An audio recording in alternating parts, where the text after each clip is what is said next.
George of the jungle, strong as he can be.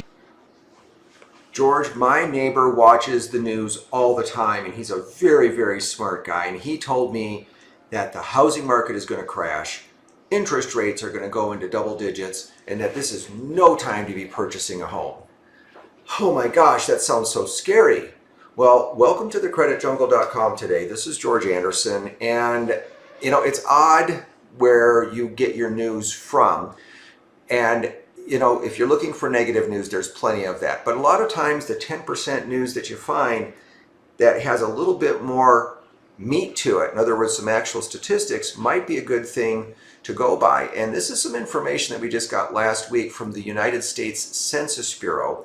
And it is a report on the number of vacant homes currently in the United States. Now, I'm going to pull up a graph here that shows these historical records that go back actually into, oh my goodness, here, this goes back into the 1950s here.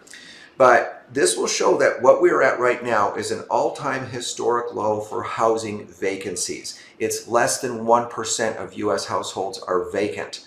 Well, what does that mean? When somebody's putting a home up for sale, okay, if they've moved out of it and they're hoping that somebody can buy it, and they don't really want a renter in there, and they really don't want to have the home sitting there during the summer, okay, the longer that home sits there vacant, the more likely they are to reduce the price to get it moved. And the greater the number of vacant homes, which if you look at this, we had a huge spike in these vacant homes 15 years ago when we did have a housing crisis of an oversupply. And that oversupply has been getting dwindled down very, very rapidly, and we're to the point now where we have an undersupply of homes and oversupply of buyers.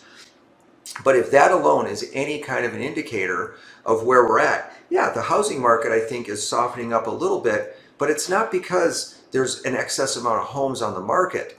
The reason is because the rates have more than doubled in the last 6 months. And what that has done effectively is kicked out a lot of potential buyers. Even people who still qualify are sitting on the sidelines because they're not excited about getting that 5-something interest rate when they know that their friends who just bought 6 months ago got something in the 2s. So there's a lot of people waiting around for this. So in the meantime, again, this is not a time to be sitting on the sidelines. This is a time that if you can get into the market, now that there's fewer buyers, maybe you have a little bit more negotiating power. There's not a lot of vacant homes out there. The builders can't create enough inventory to keep up with the demand. And again, you're only having to purchase the house one time. The price of the home is only paid once. The price of the money, you can always refinance.